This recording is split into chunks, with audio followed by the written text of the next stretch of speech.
Alô amigo, alô amiga do canal YouTube, sou o professor Dr. Antônio Juliano Breiner e o tema que escolhi hoje para apresentar nessa videoaula são as hepatites virais. As hepatites, elas podem ser causadas por vírus, por bactérias, por exemplo, Treponema pallidum, por outros vírus que não sejam os vírus clássicos da hepatite. Nós temos aí o citomegalovírus, o vírus da mononucleose infecciosa, que é o Epstein-Barr, eles podem causar hepatite.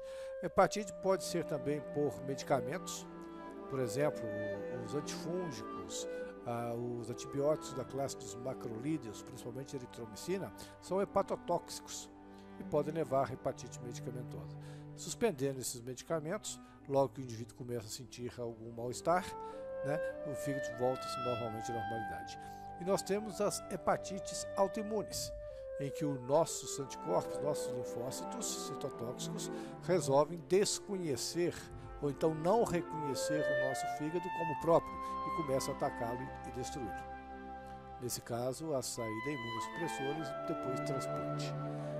As hepatites virais clássicas é causada pelo vírus de hepatite A, B, C, D e E, são os que nós vamos falar.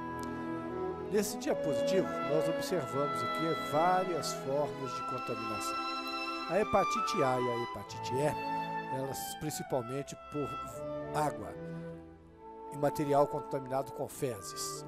A transmissão chama-se transmissão orofecal. A hepatite B e C, e claro a D, nós vamos falar sobre isso, a pessoa pode adquirir por uso de piercing, tatuagem, manicure, sexo não seguro, sem camisinha, a mãe infectada pode passar para o neném, a compartilhamento de agulhas, principalmente de seringas, principalmente o uso de drogas e transfusão de sangue sem estar controlado das doenças infecciosas. Hoje é muito raro, porque os bancos de sangue hoje no Brasil melhoraram assustadoramente. Sintomas. A maioria dos casos de hepatite passa-se desapercebido. O indivíduo tem sintomas leves, sugerindo muitas vezes uma gripe, ou então são assintomáticos. Se tem sintoma, muito bem, a pessoa procura o médico e faz o diagnóstico. Se a pessoa não tem sintoma, principalmente quando o indivíduo adquire o vírus da hepatite B ou a hepatite C, caminha-se para um caso muito grave. Os sintomas principais é cansaço, dor abdominal, enjoo e vômitos, tontura, febre, icterícia. Eu gostaria de falar um pouco sobre a icterícia. Observe que a icterícia é um amarelão causado por bilirrubinas, aumento das bilirrubinas, na esclerótica, nos olhos, a gente pode observar isso com nitidez, e na pele. Certa vez eu perguntei para alguns jovens qual a principal característica de um indivíduo com hepatite. Resposta: icterícia. Esta resposta está incorreta, está errada. Por quê? 50% ou mais dos pacientes que estão com hepatite não desenvolvem icterícia. Basear-se nisso, somente nessa apresentação para um diagnóstico de hepatite é muito perigoso, porque as pessoas não ficam ictéricas na maioria das vezes. Então, se a pessoa fica ictérica, ótimo, porque ela assusta e procura o médico que se faça o diagnóstico. O grande perigo é quando as hepatites, o vírus, não provoca aí a icterícia. Quais são os exames laboratoriais que são solicitados numa suspeita de hepatite? O hemograma, colhe-se o sangue, o hemograma normalmente, não necessariamente, esse hemograma vai apresentar uma leucopenia com muitos linfócitos. A maioria dos leucócitos serão linfócitos. Por quê? Vírus é intracelular e quem combate agentes etiológicos intracelulares são os linfócitos, principalmente o linfócito T citotóxico. Por isso que ele vai estar aumentado. As enzimas aminotransferase, ALT e AST, também vão estar alteradas e muito, principalmente na hepatite aguda, de qualquer forma viral, por qualquer vírus. Por exemplo, o normal da LTST varia um pouquinho, mas até 45 unidades internacionais. O indivíduo pode ter uma LT até de 3.000, 4.000, a AST de 3.500, porque a relação para hepatite entre a LT e a AST é que a ALT é sempre maior do que a AST. O inverso acontece em outros casos, casos de cirrose, casos de câncer, etc. Normalmente o médico pede fosfatase alcalina, gama-glutamiltransferase que está aumentada, bilirrubinas totais e fracionadas em caso de icterícia está aumentada.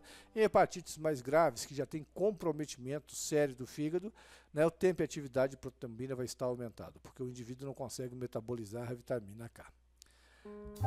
Esse diapositivo é muito importante, muito interessante, porque ele mostra aqui, ele agrupa os vírus causadores de hepatite, né, na sua fonte, na sua forma de transmissão, se é que pode causar cronicidade ou não e a prevenção. Vamos falar de cada um. Hepatite A e a hepatite E é a mesma história. A fonte do vírus é nas fezes. Via de transmissão, fecal-oral, você tem contato com fezes, infectada pelo vírus. Através de água, através de mãos, através de talheres, etc. Cronicidade, elas não se cronificam, tem uma cura espetacular. Prevenção, a hepatite A, ela tem o tratamento de água, né? Hoje diminuiu muitos casos de hepatite A e de E. Né? De E nós tivemos muito poucos casos no Brasil. Tem um levantamento de 1999 a 2011 e nós tivemos só 970 casos de hepatite E. A hepatite A, que é um número muito maior, né? Nós temos aí a vacina, que é muito importante, né? O tratamento de água, e ela não causa grandes danos. Um desconforto durante a doença aguda, posteriormente o indivíduo recupera-se muito bem. Em alguns casos, pode-se chegar a menos de 1% dos casos, pode chegar a uma hepatite A fulminante, o indivíduo vai a óbito. Isso por quê? O sistema imune do indivíduo, através do linfócito tóxico, destrói completamente o fígado do indivíduo, destruindo os hepatócitos. As hepatites B e C seguem um caminho muito parecido. Fonte de vírus, sangue, líquidos corporais, via de transmissão através percutânea, permucódromo, perfuração de mucosa, né, solução de continuidade de pele, seringas, contato com sangue, etc. Ambas podem levar às doenças crônicas. A hepatite B, de cada 100 indivíduos, 90 vão se curar, 10% aproximadamente vão caminhar para a cronicidade. A hepatite C, de cada 100, 80% é muito mais grave, é uma hepatite realmente silenciosa, vão caminhar para a cronicidade. A hepatite B, nós temos o soro, o indivíduo pode tomar quando ele tem contato com o indivíduo infectado, imediatamente ele pode tomar o soro contendo IgG anti-HBsAg, antivírus da hepatite B, né? E também tem a vacina, ele pode ser vacinado, né? A vacina toma-se 3 doses, uma hoje, uma daqui a 30 dias, depois com 180 dias, posteriormente o indivíduo pode fazer um exame específico para ver se ele está imune. Hepatite C, para evitar, principalmente modificando o comportamento de risco e principalmente contato com sangue, você, por exemplo, transfusão de sangue com sangues examinados contra a hepatite C, né? E indivíduos que usam drogas injetáveis não compartilhar seringas. Não existe vacina. A hepatite D, chamada hepatite delta, é o mesmo caso da hepatite B e C. Sangue, percutânea, permucosa, cronifica também. Não existe aí um tratamento específico, porém, só terá hepatite D quem tem hepatite B. Por incrível que pareça, esse vírus é um vírus defectivo, ele só sobrevive aonde tem o vírus da hepatite B. Então, eles estão, né, juntos. Se você resolve o problema com a hepatite B, você não, por exemplo, através da vacinação, você nunca mais vai adquirir o vírus da hepatite B. Consequentemente, você não terá a doença por hepatite D, hepatite delta. Essa hepatite D, hepatite delta, é o mais comum no Nordeste, né? Aliás, no norte, nós temos muitos casos, a maioria dos casos no Brasil de delta é lá no norte. Por exemplo, nesse levantamento entre 1999 e 2011, teve-se 2.197 casos de hepatite delta, né? 76,4% no norte, principalmente no Amazonas e no Acre. Hepatite A é um vírus pequeno, um vírus RNA, porém pequeno, picornavírus, ó, pico é minúsculo, pequeno, RNA vírus, é um vírus RNA pequeno. Forma de contágio, nós já falamos, fecal oral, alimento, interpessoal, período de incubação de 15 a 50 dias. Como nós evidenciamos se o indivíduo tem ou não o vírus da hepatite A, o vírus aqui? Através da coleta do sangue e pesquisa sorológica, IgM antivírus da hepatite A. Este sendo positivo, a IgM é um anticorpo de fase aguda, conclui-se que o indivíduo está com hepatite A. Tratar, não tem tratamento específico, né? Você trata os sintomas, né? Se o indivíduo estiver vomitando, um antiemético, hidrata bem esse indivíduo, né? E nós temos a vacina também, que confere uma proteção duradoura. Hepatite B. Quem é o vírus? É o hepadinavírus. Vamos ver. Hepatócitos. Fígado. ADN é um vírus DNA. Então é um vírus DNA vírus. Está aqui. Forma de contágio, sangue e secreções. Período de incubação longo, 30 a 180 dias, segundo os pesquisadores, a média é 70 dias. Janela imunológica, 30 a 60 dias. Isso é um problema, porque se faz uma pesquisa sorológica de anticorpos num período de 30 a 60 dias após o contágio, a janela imunológica é o seguinte: o indivíduo não consegue, através da sorologia, pesquisa de anticorpos, um resultado positivo. Então tem que se tomar cuidado, principalmente em bancos de sangue, com essa janela imunológica. Observe o vírus da hepatite B. Essa observação das proteínas, do DNA, da polimerase é importante, porque isso aqui vai ajudar muito para o diagnóstico da doença. Observe que tem uma proteína do envelope, isto é, que envolve o vírus, que chama-se HBsAg, antígeno de superfície, o S é superfície, do vírus da hepatite B. São essas espículas, olha. Temos os lipídios. Aqui, mais para dentro do vírus, nós temos uma proteína do nucleocapsídeo, HBC, capsídeo, AG, antígeno do capsídeo do vírus da hepatite B. Observe que se nós temos um antígeno e esse antígeno é imunogênico, nós podemos criar, o nosso sistema imune, criar anticorpos contra ele. E isso vai ser importante para o estadiamento da doença. É um vírus DNA, então nós podemos quantificar esse DNA desse vírus. E esse vírus também tem uma enzima chamada polimerase. Então é importante você conhecer a estrutura desse vírus para você usar essa estrutura em benefício do diagnóstico. Teve esse diapositivo. Nós podemos fazer esses exames no laboratório. HBsAg, isso aqui é do vírus, é o antígeno do vírus.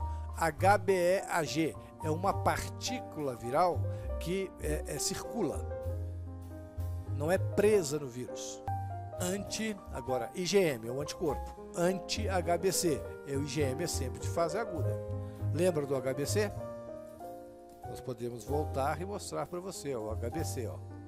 Então, IgM é um anticorpo contra esse aqui, mas de fase aguda. Aqui nós temos IgG anti-HBC. Isto aí já não é. A IgG é um anticorpo que aparece tardiamente, quando o indivíduo inicia o seu processo de imunidade ao vírus. Nós temos o anti-HBs, que é o anticorpo contra a superfície do vírus, e nós temos o anticorpo contra essas partículas virais. Então, usando essa sorologia, isso aqui são chamados marcadores sorológicos, nós podemos fazer uma interpretação do estadiamento da doença do indivíduo. E nós podemos concluir, vamos tratar ou não vamos tratar. Por exemplo, Se você pede os exames HBsAg, HBe e IgM anti-HBC e todos dão positivos, o indivíduo ainda não desenvolveu anticorpos, você vai concluir que o indivíduo está com hepatite B aguda. Ah, vamos tratar o paciente com medicamentos? Não. Nós temos que aguardar que às vezes o próprio organismo do indivíduo, através de sua resposta imune, resolve a parada. Posteriormente, você pede as dosagens. Os antígenos e a IgM e anti-HBC dão negativos e começam a aparecer os anticorpos protetores. Por exemplo, anti-HBs positivo, IgG anti-HBC positivo e anti-HBe positivo. Isto é excelente e está dizendo que o indivíduo está curado. Se nós fizermos os exames e achar HBsAg positivo, isto é, o vírus está presente, HBeAg positivo, o vírus está replicando, isso é indicador de replicação viral, e IgG anti-HBC positivo, hepatite crônica ativa. Aqui nós temos que tratar o indivíduo. E hepatite crônica com baixa atividade, você tem o anti-HBe positivo, IgG anti-HBC, HBsAg positivo. Baixa atividade. Você aguarda e repete esses exames periodicamente, que esse indivíduo pode não ser necessário o tratamento. Nós temos as fases desse diapositivo, mostrando que quando o antígeno HBe está presente, antígeno do hepatite B de replicação, ele está numa fase replicativa. Quando desaparece o antígeno e aparece o anticorpo, você está numa fase não replicativa. Na verdade, nós podemos classificar a hepatite B em 4 fases. A primeira fase é a fase da imunotolerância. O que é isso? Há uma replicação elevada, eu deixei aqui nesse diapositivo, a amostra aqui dos hepatócitos, e coloquei aqui uma estrelinha que está significando para o nosso entendimento, didaticamente, o vírus. O vírus vai estar replicando aqui. Porém, nessa fase, chama imunotolerância. O vírus está replicando, porém não ocorre agressão aos hepatócitos. Isto é, as nossas células de defesa não destroem os hepatócitos. Posteriormente, nós temos uma segunda fase, que é o clareamento, imunoclearance. Esgota a tolerância imune, passa a agredir os hepatócitos linfócitos histotóxicos, que são os nossos linfócitos de defesa contra infecções dentro de células. Aqui nós temos uma célula, o hepatócito. Esse hepatócito vai apresentar o MHC classe 1 com o epítopo do vírus para o lado de fora. Esse linfócito histotóxico vai reconhecer, vai produzir substâncias químicas e vai levar esse hepatócito à morte. A apoptose, que é a morte programada, ou mesmo com as perforinas e granzinas, vai destruir esse hepatócito. Nesse momento, nós temos nessa segunda fase um aumento exorbitante da enzima ALT. A AST também, mas não tanto quanto a ALT. Numa terceira fase, nós temos o portador inativo. Aqui são níveis indetectáveis de replicação viral. Normaliza-se as aminotransferases, ALT e AST. Há uma soroconversão. Desaparece o antígeno HBe e aparece o anticorpo protetor anti-HBe. Aqui, caminhos para a cura. Numa quarta fase, pode ter a reativação. Essa reativação, em alguma porcentagem de pessoas, 10% ou mais, mutações do vírus, o indivíduo faz uso de imunossupressores, alguma coisa ocorre no indivíduo que ele deixa de controlar esse vírus no seu fígado e ele começa a replicar. Replicação viral. Começa a aumentar a ALT, retorno do HBeAg. Esse HBeAg, antígeno, HBe, é muito importante para, inclusive, a instituição do tratamento. Tratamento. Nós temos aqui vários medicamentos. Nós temos o interferão alfa, o antiviral lamivudina, o PEG-interferão alfa, 2A e 2B, e aqui são antivirais, a defovir, entecavir, telbivudina e tenofovir. Esse interferão é um espetáculo muito utilizado, e esse PEG-interferão, é um interferão que é associado o interferão a polietileno glicol. Isso aí envolve o interferão e vai liberando lentamente esse interferão, né, e com absorção mais lenta, ele sendo usado então em menor quantidade de aplicações. Hepatite C. A hepatite C é uma hepatite, essa realmente eu chamo de silenciosa, porque quando o indivíduo assusta, ele já está com o fígado totalmente comprometido. É um vírus da família Flaviviridae, da turma lá da febre amarela, né? Da turma do vírus da dengue. É um vírus RNA, forma de contágio, sangue, secreções, todo aquele diapositivo que eu coloquei para vocês lá. Período de incubação longo, de 15 a 150 dias. São 7 genótipos, sendo o número 1 mais comum no Brasil e na América do Sul. Ele foi identificado por Choron em 1989, tem pouco tempo. E para evidenciar, tem que se fazer alguns exames. Primeiro, pesquisa-se o anticorpo anti-HCV. Esse anticorpo anti-HCV sendo positivo, você tem que pensar o seguinte: esse indivíduo, será que ele está com o vírus da hepatite C multiplicando no fígado? Aí você tem que fazer um PCR, reação em cadeia de polimerase, do RNA do HCV. Né? Esse exame, inclusive, ele é muito precoce na sua positividade. É um exame mais caro, poucos lugares fazem com muita qualidade, né? Mas se faz isso e é importante. Você pode quantificar, inclusive, quantas partículas virais tem através do PCR-RNA. Lá na hepatite B também pode-se fazer e deve-se fazer para quantificar o PCR-DNA do HBV lá atrás. Você vai fazer o tratamento, hepatite B crônica, faça isso, quantifica quantas partículas virais tem e com o passar do tempo você vai repetindo e se o tratamento tem sucesso, essas partículas vão diminuindo. Aqui também é a mesma coisa. Né? A hepatite C, você quantifica, é lógico, um indivíduo com hepatite C diagnosticado, né, e com o PCR-RNA positivo, lógico, o médico vai fazer uma propedêutica mais apurada, vai fazer uma biopsia desse fígado, vai ver o poder de inflamação que está ocorrendo, né, vai fazer uma ultrassonografia para instituir o tratamento correto.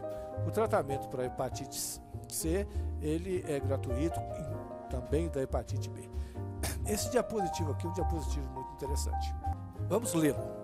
O RNA viral do vírus da hepatite C é traduzido em uma longa poliproteína que é a seguir reclivada por proteases virais e celulares. O RNA viral que está dentro do hepatócito nosso. O ciclo replicativo do HCV é intimamente ligado ao metabolismo de gorduras. As proteínas do HCV se associam ao retículo endoplasmático dentro da nossa célula, que é o sítio de replicação do HCV. A montagem se dá em uma gotícula de gordura nossa.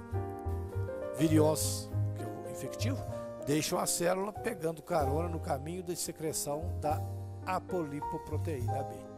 Então, conclui-se que, se nós tivermos um controle das nossas gorduras, se nós tomarmos cuidado com a nossa alimentação, se as nossas gorduras estão aumentadas, nós devemos controlar isso através de medicamentos, porque isso reduz a possibilidade de replicação do HCV. Muito interessante isso. Aqui nós temos o vírus da hepatite C, causando hepatite aguda, 20% curam sem tratamento, 80% cronificam. Observe aí, né? Algumas são doenças não progressivas e 40 é muito caso. De cada 100, 40 caminha para cirrose ou para câncer. Tratamento: é interferão, peglado, mas os medicamentos que são antivirais, ribavirina, isso no Brasil já é distribuído pelo Serviço de Saúde Pública. Recentemente foi conquistado pela Associação dos Portadores de Hepatite C mais um antiviral, que está sendo estudado pela Anvisa, pode ser o Boceprevir ou o Tenapregir, e nós temos novos medicamentos no mercado que provavelmente serão estudados, são colocados aí futuramente para o tratamento dos indivíduos com hepatite C, que é o Sofosbuvir, Daclatazvir e Simperevir. Simperevir, inclusive, a última notificação da Anvisa, da Vigilância Sanitária, que ele está em estudo para ser liberado. Meus amigos, muito obrigado por ter compartilhado esses momentos, né? Assistido aí a videoaula. Comunique comigo, professorbrainer@hotmail.com. Vai ser um prazer conversar. Alguma dúvida que ficou, podemos tentar esclarecer. Pode também ir lá no blog, tem muita coisa interessante, www.professorbrainer.blogspot.com, e me siga no Twitter, @profbrainer. Muito obrigado, até a próxima.